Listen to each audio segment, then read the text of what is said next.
ਸਤਨਾਮ ਸ੍ਰੀ ਵਾਹਿਗੁਰੂ ਸਾਹਿਬ JIO. ਸ਼ਲੋਕ ਮਹੱਲਾ ਤੀਜਾ। ਇਹਾ ਸੰਧਿਆ ਪਰਵਾਣ ਹੈ, ਜਿਤ ਹਰਿ ਪ੍ਰਭ ਮੇਰਾ ਚਿਤ ਆਵੈ। ਹਰਿ ਸਿਉ ਪ੍ਰੀਤ ਉਪਜੈ, ਮਾਇਆ ਮੋਹ ਜਲਾਵੈ। ਗੁਰ ਪ੍ਰਸਾਦੀ ਦੁਬਦਾ ਮਰੈ, ਮਨੁਆ ਅਸਥਿਰ ਸੰਧਿਆ ਕਰੇ ਵਿਚਾਰ।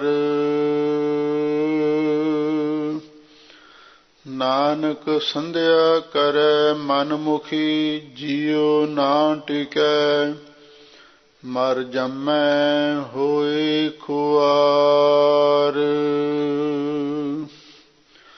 ਨਾਨਕ ਸੰਧਿਆ ਕਰੈ ਮਨ ਮੁਖੀ, ਜੀਉ ਨਾ ਟਿਕੈ ਮਰ ਜੰਮੈ ਹੋਏ ਖੁਆਰ।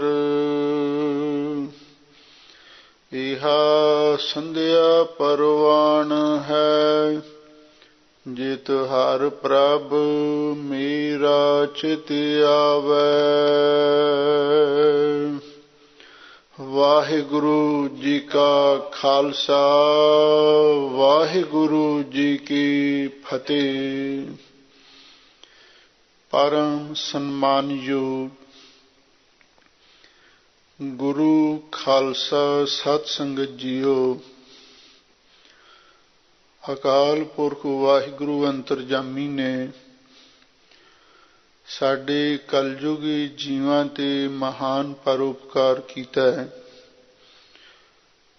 ਜਿੱਥੇ ਸਾਡੇ ਕਲਯੁਗੀ ਜੀਵਾਂ ਦੇ ਉਧਾਰ ਵਾਸਤੇ ਪਾਵਨ 10 ਗੁਰੂ ਸਰੂਪ ਧਾਰਨ ਕੀਤੇ, ਉੱਥੇ ਹਮੇਸ਼ਾ ਲਈ ਸਰਬੱਤ ਜੀਵਾਂ ਦੇ ਕਲਿਆਣ ਵਾਸਤੇ ਪਾਵਨ ਅੰਮ੍ਰਿਤ ਰੂਪ ਬਾਣੀ ਉਚਾਰਨ ਕੀਤੀ।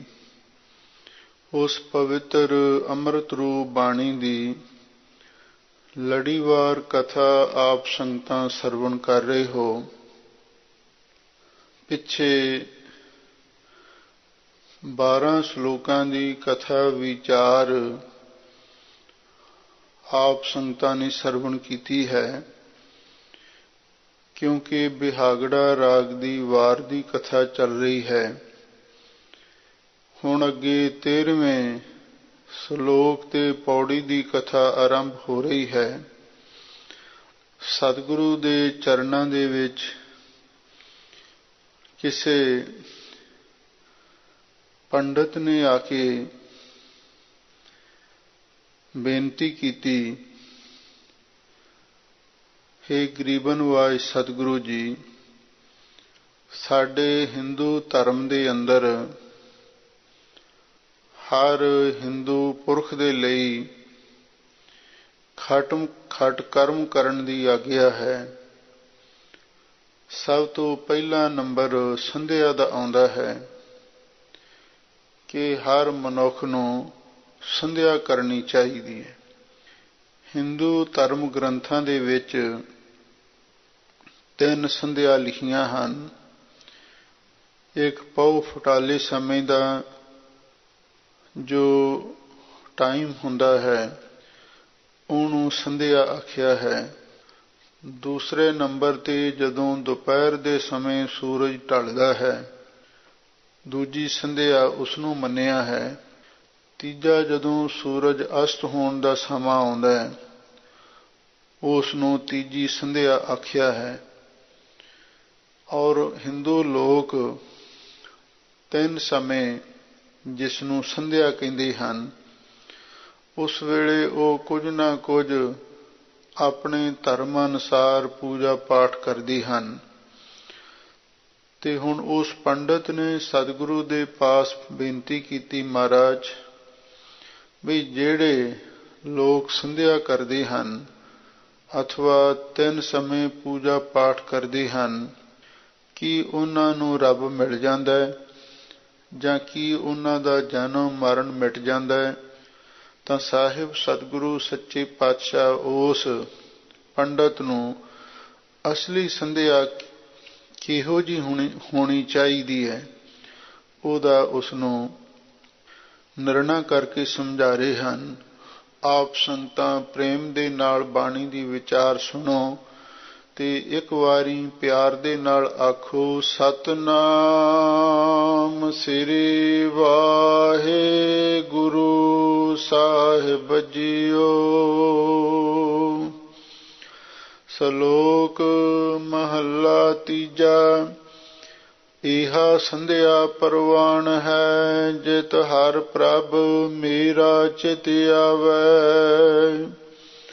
ਧੰਨ ਗੁਰੂ ਅਮਰਦਾਸ ਮਹਾਰਾਜ ਸੱਚੇ ਪਾਤਸ਼ਾਹ ਫਰਮਾਉਂਦੇ ਹਨ, ਹੇ ਪੰਡਤ, ਇਹ ਸੰਧਿਆ ਪ੍ਰਵਾਨ ਹੈ, ਇਹੀ ਸੰਧਿਆ ਕੀਤੀ ਹੋਈ ਅਥਵਾ ਪਾਠ ਪੂਜਾ ਕੀਤੀ ਹੋਈ ਪ੍ਰਵਾਨ ਹੈ, ਜਿਤ ਹਰ ਪ੍ਰਭ ਮੇਰਾ ਚਿਤ ਆਵੈ, ਜਿਸ ਦਾ ਸਦਕਾ ਉਹ ਮੇਰਾ ਅਕਾਲ ਪੁਰਖ ਵਾਹਿਗੁਰੂ ਕਿਸੇ ਦੇ ਚਿੱਤ ਵਿੱਚ ਆ ਕੇ ਵਸ ਜਾਵੇ।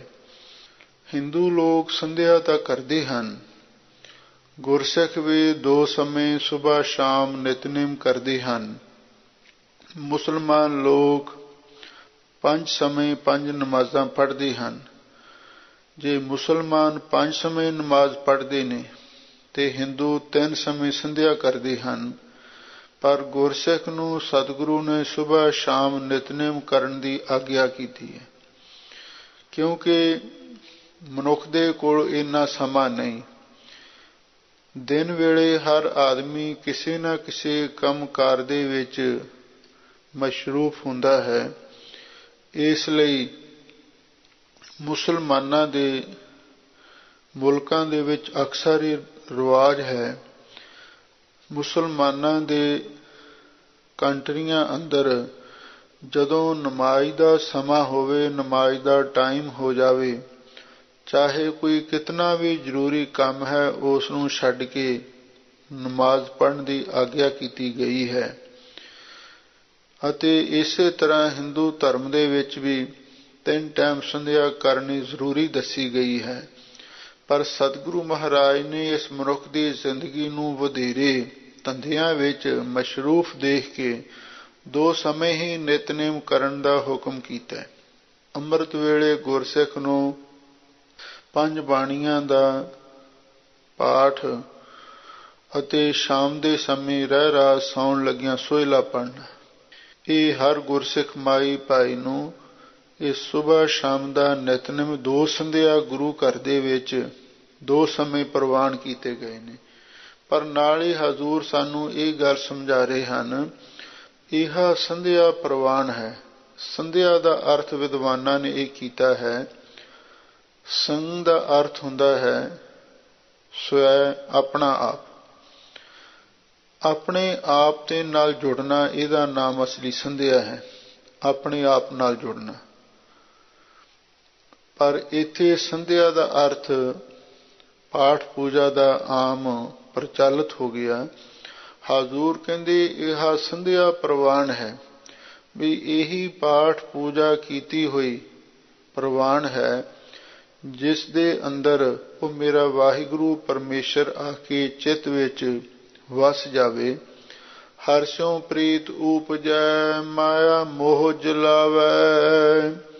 ਹਜ਼ੂਰ ਕਹਿੰਦੇ ਨੇ ਉਹ ਪੂਜਾ ਪਾਠ ਕੀਤਾ ਹੋਇਆ ਪ੍ਰਵਾਨ ਹੈ, ਜਿਸ ਦੇ ਨਾਲ ਹਰਸ਼ੋਂ ਪ੍ਰੀਤ ਊਪਜੈ, ਉਸ ਅਕਾਲ ਪੁਰਖ ਵਾਹਿਗੁਰੂ ਦੇ ਨਾਲ ਪ੍ਰੀਤੀ ਮੁਹੱਬਤ ਵੀ ਪੈਦਾ ਹੋ ਜਾਵੇ। ਭਾਵ ਬਾਣੀ ਪੜ੍ਹਨ ਦਾ, ਪਾਠ ਪੂਜਾ ਕਰਨ ਦਾ ਤਾਂ ਹੀ ਫਾਇਦਾ ਹੈ ਜੇ ਅਕਾਲ ਪੁਰਖ ਦੇ ਨਾਲ ਪਿਆਰ ਵੀ ਪੈਦਾ ਹੋਵੇ। ਤੇ ਜਦੋਂ ਵਾਹਿਗੁਰੂ ਦਾ ਪਿਆਰ ਅੰਦਰ ਪੈਦਾ ਹੋ ਜਾਂਦਾ ਹੈ, ਮਾਇਆ ਮੋਹ ਜਲਾਵੇ, ਫਿਰ ਉਹ ਮਾਇਆ ਦੇ ਮੋਹ ਨੂੰ ਸਾੜ ਦਿੰਦੇ। ਕਿਉਂਕਿ ਕਲਗੀਧਰ ਪਾਤਸ਼ਾਹ ਨੇ ਵੀ ਫਰਮਾਇਆ ਹੈ, ਸਾਚ ਕਹੂੰ ਸੁਣ ਲਿਹੋ ਸਭੈ, ਜਿਨ ਪ੍ਰੇਮ ਕੀਓ ਤਿਨ ਹੀ ਪ੍ਰਭ ਪਾਇਓ। ਜਦੋਂ ਵਾਹਿਗੁਰੂ ਦਾ ਪ੍ਰੇਮ ਪੈਦਾ ਹੋ ਜਾਂਦਾ ਹੈ ਤੇ ਫਿਰ ਉਹ ਮਾਇਆ ਦੇ ਮੋਹ ਨੂੰ ਸਾੜ ਦਿੰਦਾ ਹੈ। ਗੁਰ ਪ੍ਰਸਾਦੀ ਦੁਬਦਾ ਮਰੈ, ਮਨੁਆ ਆਸਥਿਰ ਸੰਧਿਆ ਕਰੇ ਵਿਚਾਰ।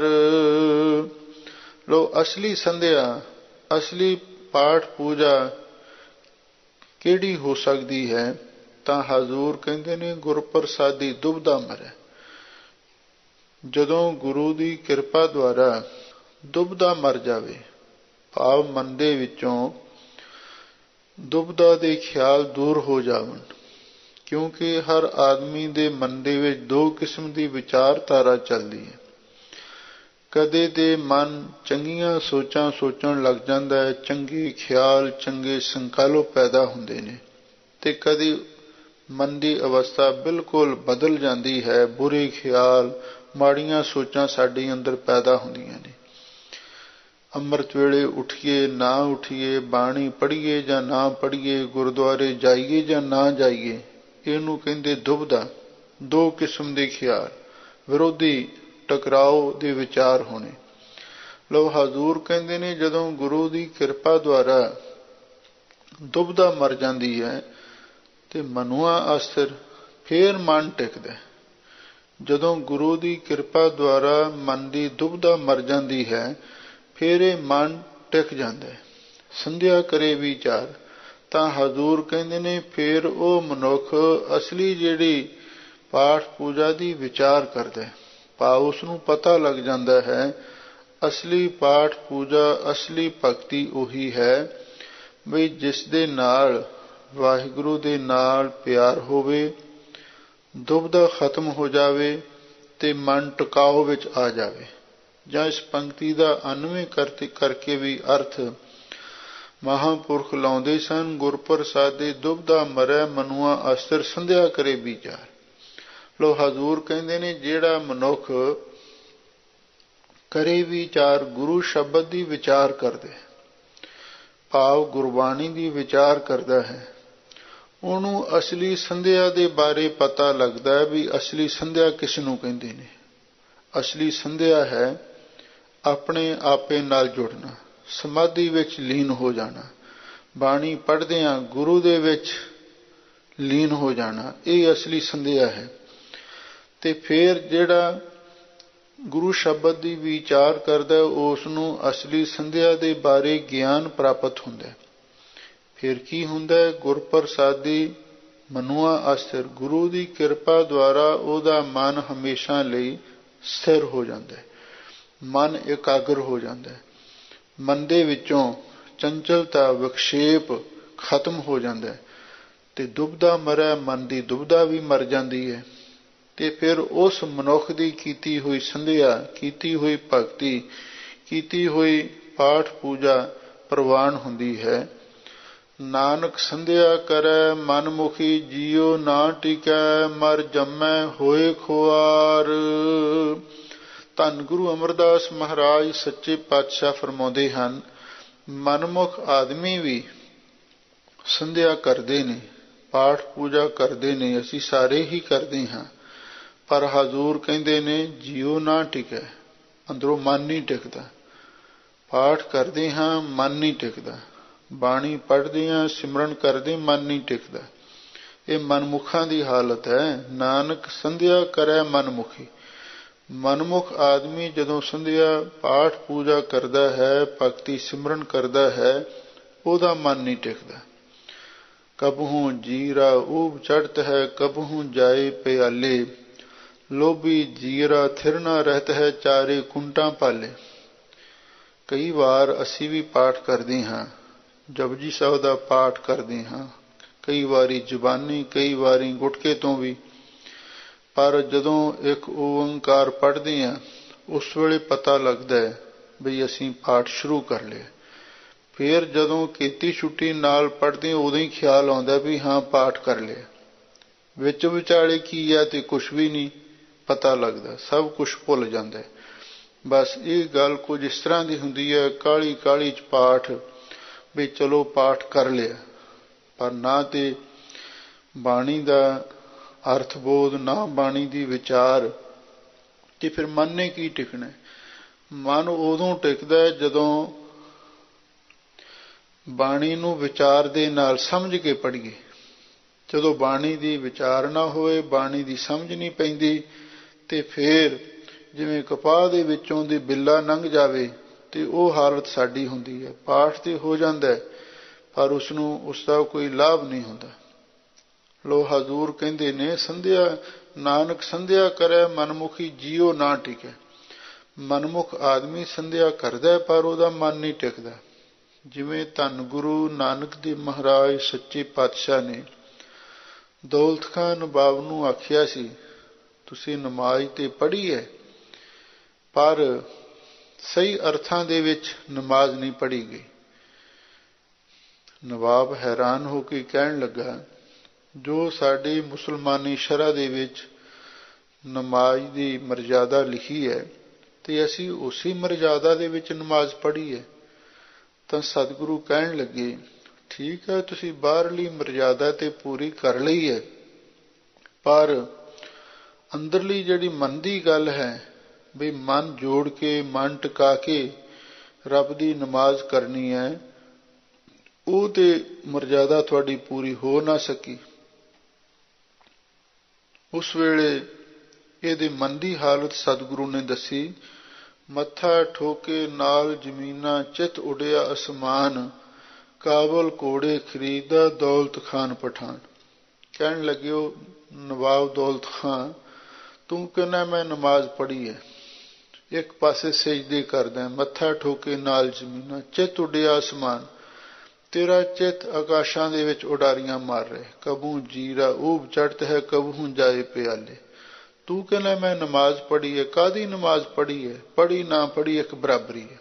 ਕਾਜੀ ਬੋਲ ਉੱਠਿਆ, ਕਹਿੰਦਾ ਨਹੀਂ, ਨਵਾਬ ਨੇ ਸਹੀ ਢੰਗ ਨਾਲ ਨਮਾਜ਼ ਨਹੀਂ ਪੜ੍ਹੀ, ਮੈਂ ਤੇ ਪੜ੍ਹੀ ਸੀ, ਤੁਸੀਂ ਮੇਰੇ ਨਾਲ ਪੜ੍ਹ ਲੈਂਦੇ।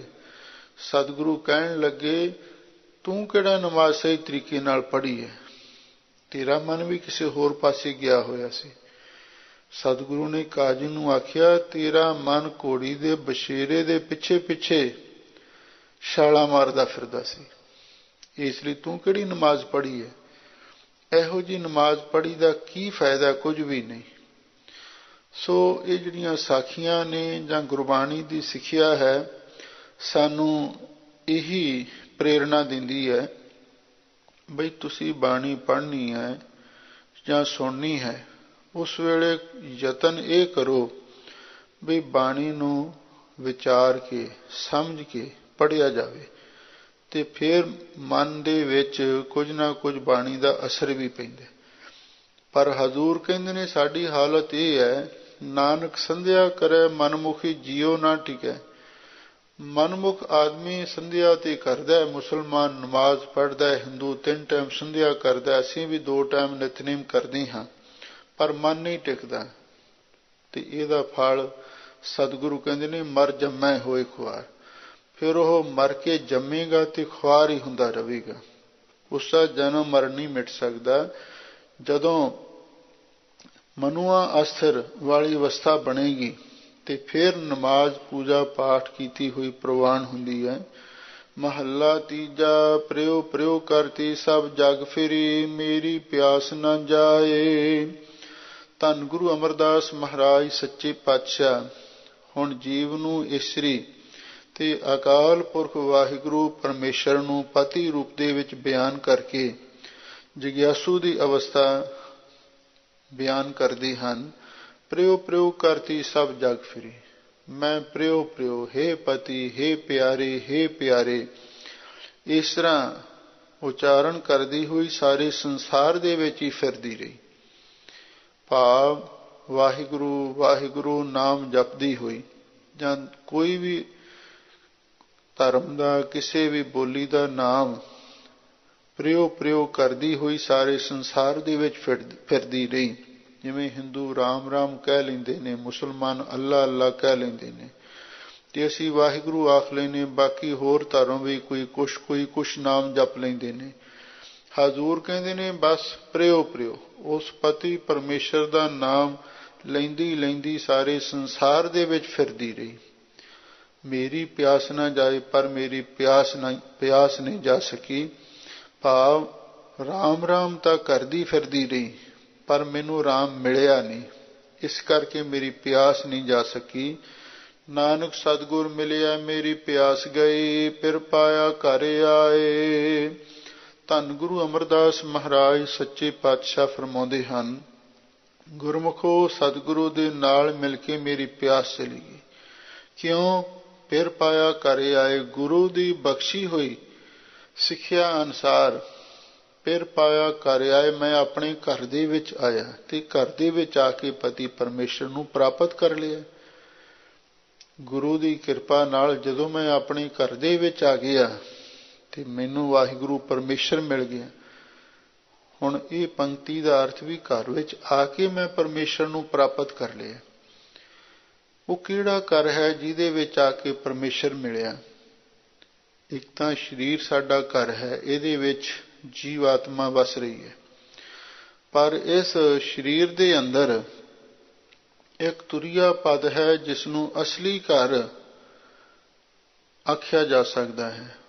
ਅਸਲੀ ਜੀਵ ਦਾ ਘਰ ਤੁਰੀਆ ਪਦ ਹੈ, ਅਸਲੀ ਜੀਵ ਦਾ ਘਰ ਸਹਿਜ ਪਦ ਹੈ।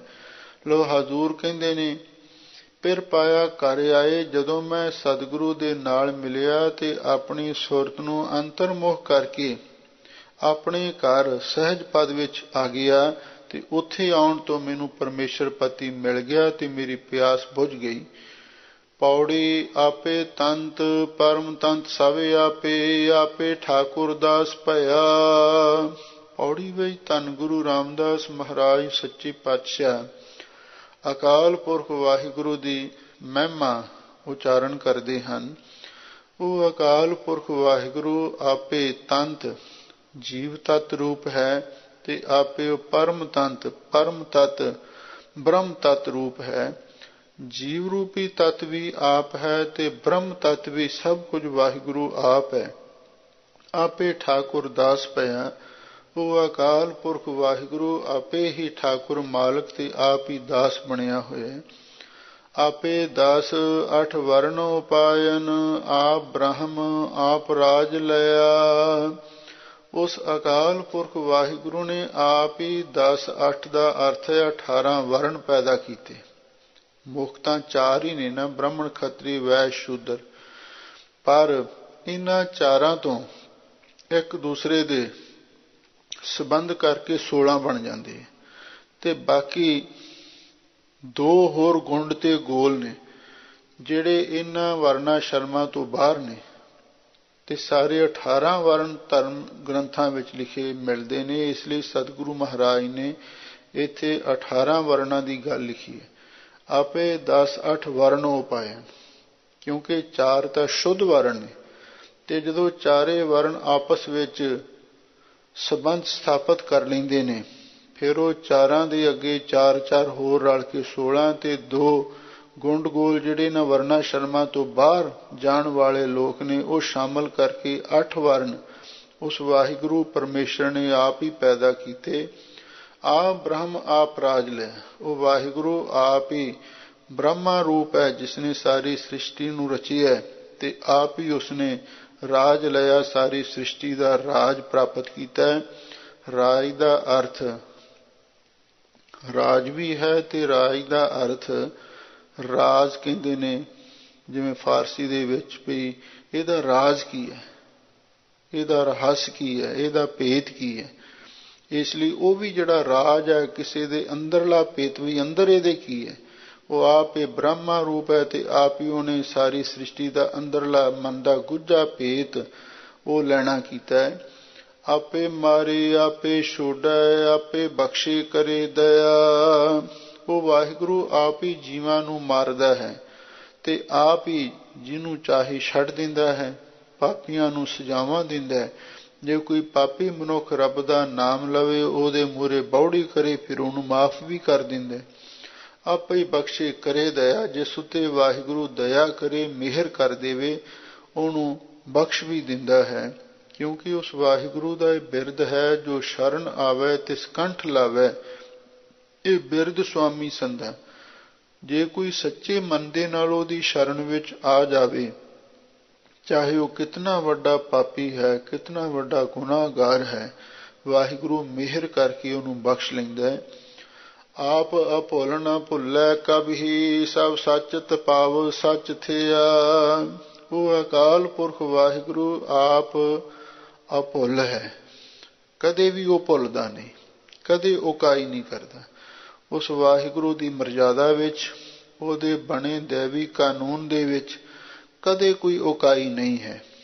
ਆ ਵੇਖ ਲਓ ਤੁਸੀਂ, ਸੂਰਜ ਆਪਣੇ ਟਾਈਮ ਨਾਲ ਚੜ੍ਹਦਾ ਤੇ ਛਿਪ ਜਾਂਦਾ ਹੈ, ਇਸੇ ਤਰ੍ਹਾਂ ਰਾਤ ਆਉਂਦੀ ਤੇ ਚਲੀ ਜਾਂਦੀ ਹੈ।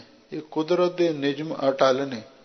ਇਸੇ ਲਈ ਹਜ਼ੂਰ ਕਹਿੰਦੇ ਨੇ, ਭੈ ਵਿੱਚ ਪਵਨ ਵਹਿ ਸਦਵਾਓ, ਭੈ ਵਿੱਚ ਚੱਲੈ ਲਖ ਦਰਿਆਓ, ਭੈ ਵਿੱਚ ਅਗਨ ਕੱਢੈ ਵੇਗਾਰ, ਭੈ ਵਿੱਚ ਧਰਤੀ ਦੱਬੀ ਪਾਰ। ਮਨੁੱਖ ਵੀ ਕੋਸ਼ਿਸ਼ ਕਰਦਾ ਹੈ ਕਿ ਮੈਂ ਕੋਈ ਭੁੱਲ ਨਾ ਕਰਾਂ, ਪਰ ਇਹਦੇ ਕੋਲੋਂ ਹੁੰਦੀਆਂ ਰਹਿੰਦੀਆਂ ਨੇ। ਪਰ ਵਾਹਿਗੁਰੂ ਆਪ ਅਭੁੱਲ ਹੈ, ਇਸੇ ਲਈ ਉਹ ਕਦੀ ਭੁੱਲਦਾ ਨਹੀਂ ਹੈ। ਸਭ ਸੱਚ ਤਪਾਵੋ ਸੱਚ ਥਿਆ। ਹਜ਼ੂਰ ਕਹਿੰਦੇ ਨੇ ਉਸ ਵਾਹਿਗੁਰੂ ਪਰਮੇਸ਼ਰ ਦਾ ਤਪਾਵਸ ਦਾ ਅਰਥ ਨਿਆਂ ਵੀ ਪਾਈ ਸਭ ਤਰ੍ਹਾਂ ਦੇ ਨਾਲ ਸੱਚਾ ਹੈ ਤੇ ਸੱਚ ਥਿਆ। ਪਿੱਛੇ ਵੀ ਸੱਚਾ ਨਿਆਂ ਹੋਇਆ ਤੇ ਹੁਣ ਵੀ ਸੱਚਾ ਹੋ ਰਿਹਾ। ਉਥੇ ਸੱਚੋ ਹੀ ਸੱਚ ਨਿਬੜੈ, ਚੁਨਵਖ ਕੱਢੇ ਜਜਮਾਲਿਆ। ਸੋ ਡਰੈ ਜੇ ਪਾਪ ਕਮਾਉਂਦਾ, ਧਰਮੀ ਬਖਸ਼ੇਤ। ਸੁਣ ਸਾਜਨ ਮੇਰੇ ਮੀਤ ਪਿਆਰੇ, ਸਤ ਬਚਨ ਵਰਤੈ ਹਰ ਦੁਆਰੇ। ਜੈਸਾ ਕਰੇ ਸੋ ਤੈਸਾ ਪਾਏ, ਅਭਿਮਾਨੀ ਕੀ ਜੜ ਸਰ ਪਰ ਜਾਏ। ਇਹ ਉਸ ਵਾਹਿਗੁਰੂ ਦੇ ਸੱਚੇ ਨਿਆਂ ਦੀਆਂ ਗੱਲਾਂ ਹਨ। ਆਪੇ ਜਿਨ੍ਹਾਂ ਬੁਝਾਏ ਗੁਰਮੁਖ, ਤਿਨ ਅੰਦਰੋਂ ਦੂਜਾ ਭਰਮ ਗਿਆ। ਹਜ਼ੂਰ ਕਹਿੰਦੇ ਨੇ, ਜਿਨ੍ਹਾਂ ਨੂੰ ਗੁਰੂ ਦੁਆਰਾ ਵਾਹਿਗੁਰੂ ਪਰਮੇਸ਼ਰ, ਉਸ ਵਾਹਿਗੁਰੂ ਪਰਮੇਸ਼ਰ ਦੇ ਭੇਤ ਨੂੰ, ਉਹਦੇ ਗਿਆਨ ਧਿਆਨ ਨੂੰ ਸਮਝਾ ਦੇਵੇ, ਤਿਨ ਅੰਦਰੋਂ ਦੂਜਾ ਭਰਮ ਗਿਆ। ਫਿਰ ਉਹਨਾਂ ਦੇ ਅੰਦਰੋਂ ਦ્વੈਤ ਭਾਵ ਤੇ ਭਰਮ ਚਲਿਆ ਗਿਆ। ਭਾਵ ਜਿਨ੍ਹਾਂ ਨੂੰ ਵਾਹਿਗੁਰੂ ਉਸ ਅਕਾਲ ਪੁਰਖ ਵਾਹਿਗੁਰੂ ਦੀ ਸੋਝੀ ਬਖਸ਼ਿਸ਼ ਕਰ ਦਿੰਦਾ ਹੈ, ਉਹਨਾਂ ਦੇ ਅੰਦਰੋਂ ਹੋਰ ਦੂਜਾ ਸੰਸਾਰ ਤੇ ਮਾਇਆ ਦਾ ਸਾਰਾ ਭਰਮ ਦੂਰ ਹੋ ਜਾਂਦਾ ਹੈ। ਸ਼ਲੋਕ ਮਹੱਲਾ ਪੰਜਵਾਂ। ਹਰਿ ਨਾਮ ਨਾ ਸਿਮਰਹਿ ਸਾਧ ਸੰਗ, ਤੈ ਤਨ ਉੱਡੈ ਖੇਹ। ਲਹੁਣ ਅੱਗੇ ਪੰਚਮ ਪਾਤਸ਼ਾਹ ਸ਼ਹੀਦਾਂ ਦੇ ਸਰਤਾਜ ਸ਼ਾਂਤੀ ਦੇ ਸੋਮੇ ਧੰਨ ਗੁਰੂ ਅਰਜਨ ਦੇਵ ਮਹਾਰਾਜ ਜੀਵ ਨੂੰ ਉਪਦੇਸ਼ ਦਿੰਦੇ ਹਨ। ਹਰਿ ਨਾਮ ਨਾ ਸਿਮਰੈ ਸਾਧ ਸੰਗ। ਹੇ ਭਾਈ, ਜੇ ਤੂੰ ਸਾਧ ਸੰਗਤ ਵਿੱਚ ਬੈਠ ਕੇ ਉਸ ਅਕਾਲ ਪੁਰਖ ਵਾਹਿਗੁਰੂ ਦੇ ਨਾਮ ਨੂੰ ਨਹੀਂ ਸਿਮਰੇਗਾ, ਕਿਉਂਕਿ ਜਮਾਤ ਕਰਾਮਾਤ ਹੁੰਦੀ ਹੈ। ਜਦੋਂ ਮਨੁੱਖ ਇਕੱਲਾ ਹੋਵੇ ਤੇ ਉਹਨੂੰ ਨਾਮ ਜਪਣਾ ਵੀ ਔਖਾ ਲੱਗਦਾ ਹੈ। ਆਖਣ ਔਖਾ ਸਾਚਾ ਨਾਮ। ਜਦੋਂ ਨਾਮ ਜਪਣ ਵਾਲੇ ਗੁਰਮੁਖਾਂ ਦੀ ਸੰਗਤ ਵਿੱਚ ਆਉਣ ਲੱਗ ਜਾਵੇ ਤੇ ਫਿਰ ਨਾਮ ਜਪਣਾ ਸੌਖਾ ਹੋ ਜਾਂਦਾ। ਹਰਿ ਨਾਮ ਨਾ ਸਿਮਰੈ ਸਾਧ ਸੰਗ। ਹੇ ਭਾਈ, ਜੇ ਤੂੰ ਸਾਧ ਸੰਗਤ ਵਿੱਚ ਬੈਠ ਕੇ ਵਾਹਿਗੁਰੂ ਦਾ ਨਾਮ ਸਿਮਰਨ ਨਹੀਂ ਕਰੇਗਾ, ਤੈ ਤਨ ਉੱਡਾ ਖੇਹ, ਫਿਰ ਤੇਰੇ ਤਨ ਉਤੇ, ਤੇਰੇ ਸਰੀਰ ਉਤੇ ਖੇਹ ਉੱਡੇਗੀ। ਭਾਵ ਲਾਹਣਤਾਂ ਮਿਲਣਗੀਆਂ, ਤੇਰੇ ਮੂੰਹ ਉਤੇ ਧੂੜ ਉੱਡੇਗੀ। ਜਨ ਕੀਤੀ ਤਿਸੈ ਨ ਜਾਣੇ, ਨਾਨਕ ਫਿਟ ਅਲੋਣੀ ਦੇਹ। ਧੰਨ ਗੁਰੂ ਅਰਜਨ ਦੇਵ ਮਹਾਰਾਜ ਸੱਚੇ ਪਾਤਸ਼ਾਹ ਫਰਮਾਉਂਦੇ ਨੇ, ਜਿਸ ਵਾਹਿਗੁਰੂ ਨੇ ਇਹ ਦੇਹ ਪੈਦਾ ਕੀਤੀ ਹੈ, ਇਹ ਉਸਨੂੰ ਜਾਣਦਾ ਹੀ ਨਹੀਂ, ਕਿਉਂਕਿ ਦੇਹ ਵਾਹਿਗੁਰੂ ਪਰਮੇਸ਼ਰ ਨੇ ਬਣਾਈ ਹੈ। ਹੁਣ ਵੇਖ ਲਓ ਉਸ ਵਾਹਿਗੁਰੂ ਨੇ ਕਿਵੇਂ ਸਾਡੀ ਦੇਹ ਨੂੰ ਬਣਾਇਆ ਹੈ। ਥੋੜਾ ਜਿਹਾ ਬੰਦਾ ਜਦੋਂ ਗੰਭੀਰਤਾ ਨਾਲ ਸੋਚੇ, ਮਾਂ ਕੀ ਰਕਤ ਪਿਤਾ ਬਿੰਦ ਧਾਰਾ, ਸੂਰਤ ਮੂਰਤ ਕਰਿਆ ਕਰ। ਰਕਤ ਬਿੰਦ ਨੂੰ ਵਾਹਿਗੁਰੂ ਪਰਮੇਸ਼ਰ ਨੇ ਮਿਲਾ ਕੇ ਤੇ ਸਾਡੀ ਇਹ ਦੇਹ ਪੈਦਾ ਕੀਤੀ ਹੈ। ਪਰ ਜਿਸਨੇ ਦੇਹ ਪੈਦਾ ਕੀਤੀ ਹੈ, ਜੀਵ ਉਸ ਨੂੰ ਜਾਣਦਾ ਹੀ ਨਹੀਂ। ਨਾਨਕ ਫਿਟ ਆਲੋਣੀ ਦੇਹ। ਧੰਨ ਗੁਰੂ ਅਰਜਨ ਦੇਵ ਮਹਾਰਾਜ ਫਰਮਾਉਂਦੇ ਹਨ ਕਿ ਹੇ ਭਾਈ, ਜੇ ਇਹ ਦੇਹ ਉਸ ਕਰਤਾ ਪੁਰਖ ਵਾਹਿਗੁਰੂ ਨੂੰ ਨਹੀਂ ਜਾਣਦੀ ਤੇ ਫਿਰ ਇਹ ਅਲੂਣੀ ਰਹਿੰਦੀ ਹੈ, ਬੇਸਵਾਦੀ ਰਹਿੰਦੀ ਹੈ, ਬੇਰਸ ਰਹਿੰਦੀ ਹੈ। ਇਹਦੇ ਜੀਵਨ ਦੇ ਵਿੱਚ ਰਸ ਨਹੀਂ ਆਉਂਦਾ, ਕਿਉਂਕਿ ਲੂਣੀ ਦਾ ਲੂਣ ਨੂੰ ਕਹਿੰਦੇ ਸਰਬਰਸ। ਸਿੰਘਾਂ ਨੇ ਲੂਣ ਦਾ ਨਾਮ ਸਰਬਰਸ ਰੱਖਿਆ। ਇੱਥੇ ਸ਼ਬਦ ਹੈ ਅਲੂਣੀ। ਅਲੂਣੀ ਕਹਿੰਦੇ ਨੇ ਜਿਸ ਦੇ ਵਿੱਚ ਕੋਈ ਲੂਣ ਵੀ ਨਾ ਹੋਵੇ, ਕਹਿੰਦੇ ਤੇ ਅਲੂਣੀ ਜੀ ਹੈ ਚੀਜ਼।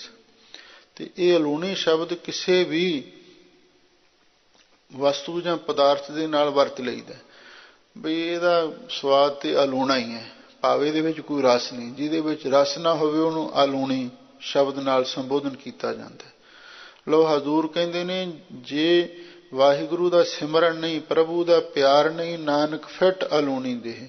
ਤੇ ਜਿਹੜੀ ਐਸੀ ਬੇਸਵਾਦੀ ਬੇਰਸੀ ਦੇਹ ਹੈ ਤੇ ਭਾਈ ਉਸਨੂੰ ਫਿੱਟੇ ਮੂੰਹ ਹੈ, ਉਸਨੂੰ ਲਾਹਨਤ ਹੈ, ਉਸਨੂੰ ਤਿਰਕਾਰ ਹੈ। ਮਹੱਲਾ ਪੰਜਵਾਂ। ਘਟ ਵਸਹਿ ਚਰਨਾਰ ਬਿੰਦ, ਰਸਨਾ ਜਪੈ ਗੋਪਾਲ। ਲੋ ਹੁਣ ਗੁਰੂ ਅਰਜਨ ਦੇਵ ਮਹਾਰਾਜ ਸੱਚੇ ਪਾਤਸ਼ਾਹ ਨੇ ਜਦੋਂ ਇਹ ਆਖਿਆ ਵੀ ਜਿਹੜੀ ਦੇਹ ਵਾਹਿਗੁਰੂ ਦਾ ਸਿਮਰਨ ਨਹੀਂ ਕਰਦੀ ਤੇ ਉਸ ਪਰਮ ਪਿਤਾ ਪ੍ਰਮਾਤਮਾ ਨੂੰ ਨਹੀਂ ਜਾਣਦੀ, ਉਹਨੂੰ ਲਾਹਨਤ ਹੈ, ਉਹਨੂੰ ਫਿੱਟੇ ਮੂੰਹ ਹੈ। ਤੇ ਸਤਿਗੁਰੂ ਦੇ ਚਰਨਾਂ ਵਿੱਚ ਗੁਰਸਿੱਖ ਕਹਿਣ ਲੱਗੇ ਸੱਚੇ ਪਾਤਸ਼ਾਹ, ਇੱਕ ਪਾਸੇ ਤੁਸੀਂ ਇਹ ਗੱਲ ਆਖੀ ਹੀਰੇ ਜੈਸਾ ਜਨਮ ਹੈ, ਵੀ ਮਨੁੱਖਾ ਸਰੀਰ ਹੀਰੇ ਵਰਗਾ ਅਮੋਲਕ ਹੈ ਤੇ ਇਹ ਸਾਰੀਆਂ 84 ਲੱਖ ਜੂਨਾਂ ਦੇ ਵਿੱਚੋਂ ਉੱਤਮ ਹੈ, ਤੇ ਤੁਸੀਂ ਇਸ ਨੂੰ ਇਉਂ ਲਾਹਨਤ ਕਿਉਂ, ਫਿਟਕਾਰ ਕਿਉਂ ਦਿੱਤਾ ਹੈ? ਤਾਂ ਹਜ਼ੂਰ ਅੱਗੇ ਫਰਮਾਉਂਦੇ ਹਨ ਬਈ ਜਿਹੜੀ ਤੇ ਨਾਮ ਤੇ ਵਾਹਿਗੁਰੂ ਦੇ ਗਿਆਨ ਤੋਂ ਸਖਣੀ ਦੇਹ ਹੈ, ਜਿਹਦੇ ਵਿੱਚ ਪਿਆਰ ਨਹੀਂ, ਜਿਹਦੇ ਵਿੱਚ ਨਾਮ ਬਾਣੀ ਦਾ ਰਸ ਨਹੀਂ, ਉਹਨੂੰ ਤੇ ਫਿਟਕਾਰਯੋਗ ਸਤਿਗੁਰੂ ਨੇ ਆਖਿਆ। ਪਰ ਉਸ ਦੇ ਮੁਕਾਬਲੇ ਤੇ ਹਜ਼ੂਰ ਕਹਿੰਦੇ ਨੇ ਘਟ ਵਸੈ ਚਰਨਾਰ ਬਿੰਦ, ਵੀ ਜਿਸ ਮਨੁੱਖ ਦੇ ਹਿਰਦੇ ਵਿੱਚ ਵਾਹਿਗੁਰੂ ਦੇ ਚਰਨ ਕਮਲ ਵਸਦੇ ਨੇ, ਭਾਵ ਨਾਮ ਵਸਦਾ ਹੈ, ਰਸਨਾ ਜਪੈ ਗੋਪਾਲ, ਤੇ ਜਿਸ ਮਨੁੱਖ ਦੀ ਰਸਨਾ ਵੀ ਉਸ ਗੋਪਾਲ ਨੂੰ ਵਾਹਿਗੁਰੂ ਦੇ ਨਾਮ ਨੂੰ ਜਪਦੀ ਹੈ, ਨਾਨਕ ਸੋ ਪ੍ਰਭ ਸਿਮਰਿਐ ਤਿਸ ਦੇਹੀ ਕਉ ਪਾਲ। ਹਜ਼ੂਰ ਕਹਿੰਦੇ ਨੇ ਵੀ ਉਸ ਦੇਹ ਨੂੰ ਪਾਲ ਕੇ, ਭਾਵ ਜਿਸ ਦੇਹ ਦੇ ਹਿਰਦੇ ਵਿੱਚ ਵਾਹਿਗੁਰੂ ਦੇ ਚਰਨ ਵਸਦੇ ਨੇ, ਜਿਸ ਦੇਹ ਦੀ ਰਸਨਾ ਗੋਪਾਲ ਦਾ ਨਾਮ ਜਪਦੀ ਹੈ, ਉਸ ਦੇਹ ਨੂੰ ਪਾਲ ਕੇ ਨਾਨਕ ਸੋ ਪ੍ਰਭ ਸਿਮਰਿਐ। ਸਾਨੂੰ ਉਸ ਅਕਾਲ ਪੁਰਖ ਵਾਹਿਗੁਰੂ ਦਾ ਸਿਮਰਨ ਕਰਨਾ ਚਾਹੀਦਾ, ਭਾਵ ਉਸ ਦੇਹ ਦੀ ਪਾਲਣਾ ਵੀ ਕਰਨੀ ਚਾਹੀਦੀ ਹੈ, ਭਾਵ ਉਸ ਨੂੰ ਸਮੇਂ ਸਿਰ ਲੰਗਰ ਪਾਣੀ ਵੀ ਛਕਾਓ, ਉਸ ਦੇਹ ਨੂੰ ਜਲ ਪਾਣੀ ਵੀ ਛਕਾਓ ਤੇ ਉਸ ਦੇਹ ਨੂੰ ਪਾਲ ਕੇ, ਕਿਉਂਕਿ ਜੇ ਦੇਹ ਨਵੀਂ ਨਰੋਈ ਹੋਵੇਗੀ ਤੇ ਸਿਮਰਨ ਵੀ ਤਾਂ ਹੀ ਹੋਣਾ, ਸੇਵਾ ਵੀ ਤਾਂ ਹੀ ਹੋਣੀ ਹੈ, ਬਾਣੀ ਵੀ ਤਾਂ ਹੀ ਪੜ੍ਹੀ ਜਾਣੀ ਹੈ। ਨਹੀਂ ਤੇ ਉਹ ਭਗਤਾਂ ਨੇ ਆਖਿਆ ਸੀ ਭੁੱਖੇ ਭਗਤ ਨਾ ਕੀਜੈ, ਜੈ ਮਾਲਾ ਆਪਣੀ ਲੀਜੈ। ਭੁੱਖਿਆਂ ਤੋਂ ਭਗਤੀ ਨਹੀਂ ਹੁੰਦੀ, ਭੁੱਖਾ ਆਦਮੀ ਹਥਿਆਰ ਸੁੱਟ ਦਿੰਦਾ। ਇਸੇ ਲਈ ਸਤਿਗੁਰੂ ਕਹਿੰਦੇ ਨੇ ਜਿਸ ਦੇਹ ਦੇ ਹਿਰਦੇ ਵਿੱਚ ਵਾਹਿਗੁਰੂ ਦੇ ਨਾਮ ਰੂਪੀ ਚਰਨ ਵਸਦੇ ਨੇ ਤੇ ਜਿਸ ਦੀ ਰਸਨਾ ਤੇ ਵਾਹਿਗੁਰੂ ਦਾ ਨਾਮ ਹੈ, ਤੇ ਉਸ ਦੇਹ ਨੂੰ ਤਾਂ ਪਾਲ ਕੇ ਤੇ ਫਿਰ ਪਾਲ ਕੇ ਨਾਲ ਉਹਦਾ ਸਿਮਰਨ ਵੀ ਕਰਨਾ ਚਾਹੀਦਾ ਅਕਾਲ ਪੁਰਖ ਦਾ, ਫਿਰ ਇਸ ਦੇਹ ਦੀ ਸਫਲਤਾ ਹੁੰਦੀ ਹੈ। ਪੌੜੀ ਆਪੇ 68 ਤੀਰਥ ਕਰਤਾ ਆਪ ਕਰੇ ਇਸ਼ਨਾਨ। ਪੌੜੀ ਵਿੱਚ ਧੰਨ ਗੁਰੂ ਅਮਰਦਾਸ, ਧੰਨ ਗੁਰੂ ਰਾਮਦਾਸ ਮਹਾਰਾਜ ਸੱਚੇ ਪਾਤਸ਼ਾਹ ਸਿੱਖਿਆ ਬਖਸ਼ਿਸ਼ ਕਰਦੇ ਹਨ, ਆਪੇ ਹੀ ਉਹ ਕਰਤਾ ਪੁਰਖ 68 ਤੀਰਥ ਰੂਪ ਹੈ, ਕਿਉਂਕਿ ਹਿੰਦੂ ਧਰਮ ਦੇ ਮੁੱਖ 68 ਤੀਰਥ ਮੰਨੇ ਹਨ। ਆਪ ਕਰੇ ਇਸ਼ਨਾਨ, ਤੇ ਉਹ ਵਾਹਿਗੁਰੂ ਆਪ ਹੀ ਭਾਈ ਉਹਨਾਂ ਤੀਰਥਾਂ ਤੇ ਜਾ ਕੇ ਇਸ਼ਨਾਨ ਵੀ ਕਰਦਾ ਹੈ। ਉਹ ਤੀਰਥ ਰੂਪ ਵੀ ਆਪ ਹੈ ਤੇ ਆਪੇ ਉਹਨਾਂ ਤੀਰਥਾਂ ਤੇ ਜਿਹੜੇ ਜਾ ਜਾ ਕੇ ਲੋਕ ਇਸ਼ਨਾਨ ਕਰਦੇ ਹਨ ਤੇ ਉਹਨਾਂ ਦੇ ਵਿੱਚ ਵੀ ਵਾਹਿਗੁਰੂ ਆਪ ਹੀ ਵਰਤ ਰਿਹਾ ਹੈ। ਆਪੇ ਸੰਜਮ ਵਰਤੈ ਸੁਆਮੀ, ਆਪ ਜਪਾਏ ਨਾਮ। ਉਹ ਸੁਆਮੀ ਮਾਲਕ ਆਪ ਹੀ, ਸੰਜਮ ਦਾ ਅਰਥ ਹੈ ਕਿਸੇ ਪਰਹੇਜ਼ ਦੇ ਵਿੱਚ, ਕਿਸੇ ਮਰਜ਼ਾਦਾ ਦੇ ਵਿੱਚ, ਕਿਸੇ ਜੁਗਤ ਵਿੱਚ ਵਰਤ ਰਿਹਾ ਹੈ। ਤੇ ਆਪ ਜਪਾਏ ਨਾਮ, ਤੇ ਉਹ ਵਾਹਿਗੁਰੂ ਆਪ ਹੀ ਭਾਈ ਗੁਰਮੁਖਾਂ ਦੇ ਪਾਸੋਂ ਨਾਮ ਜਪਾਉਂਦਾ ਹੈ, ਕਿਉਂਕਿ ਸਭ ਗੱਲਾਂ ਵਾਹਿਗੁਰੂ ਦੀ ਮਿਹਰ ਨਾਲ ਹੀ ਹੁੰਦੀਆਂ। ਆਪ ਦਇਆਲ ਹੋਏ ਭਉ ਖੰਡਨ, ਆਪ ਕਰੈ ਸਭ ਦਾਨ। ਹਜ਼ੂਰ ਫਰਮਾਉਂਦੇ ਨੇ ਜਦੋਂ ਭਉ ਖੰਡਨ, ਭੈ ਨੂੰ ਖੰਡਨ, ਨਾਸ਼ ਕਰਨ ਵਾਲਾ ਅਕਾਲ ਪੁਰਖ ਵਾਹਿਗੁਰੂ ਜਦੋਂ ਆਪ ਕਿਸੇ ਤੇ ਦਿਆਲੂ ਹੁੰਦਾ ਹੈ ਤੇ ਫਿਰ ਉਹਦੀਆਂ ਝੋਲੀਆਂ ਭਰ ਦਿੰਦਾ। ਕਿਉਂ? ਆਪ ਕਰੇ ਸਭ ਦਾਨ। ਵਾਹਿਗੁਰੂ ਪਰਮੇਸ਼ਰ ਆਪ ਤਰੁੱਠ ਕੇ ਸਭ ਵਸਤੂਆਂ ਦਾ, ਸਭ ਪਦਾਰਥਾਂ ਦਾ ਦਾਨ ਕਰਦਾ ਹੈ। ਜਿਸਨੂੰ ਗੁਰਮੁਖ ਆਪ ਬੁਝਾਏ, ਸੋ ਸਦ ਹੀ ਦਰਗਹਿ ਪਾਏ ਮਾਨ। ਧੰਨ ਗੁਰੂ ਰਾਮਦਾਸ ਮਹਾਰਾਜ ਸੱਚੇ ਪਾਤਸ਼ਾਹ ਫਰਮਾਉਂਦੇ ਹਨ ਵੀ ਜਿਸ ਨੂੰ ਗੁਰੂ ਦੁਆਰਾ ਵਾਹਿਗੁਰੂ ਆਪਣੇ ਆਪੇ ਦੀ ਸੋਝੀ ਬਖਸ਼ਿਸ਼ ਕਰ ਦੇਵੇ, ਆਤਮਾ ਦਾ ਸ਼ੁੱਧ ਬੋਧ ਦੇ ਦੇਵੇ, ਸੋ ਸਦੀ ਹੀ ਦਰਗਾਹ ਪਾਏ ਮਾਨ। ਫਿਰ ਉਹ ਹਮੇਸ਼ਾ ਲਈ ਰੱਬੀ ਦਰਗਾਹ ਦੇ ਵਿੱਚ ਵੀ ਮਾਨ ਸਨਮਾਨ ਪ੍ਰਾਪਤ ਕਰ ਲੈਂਦਾ ਹੈ।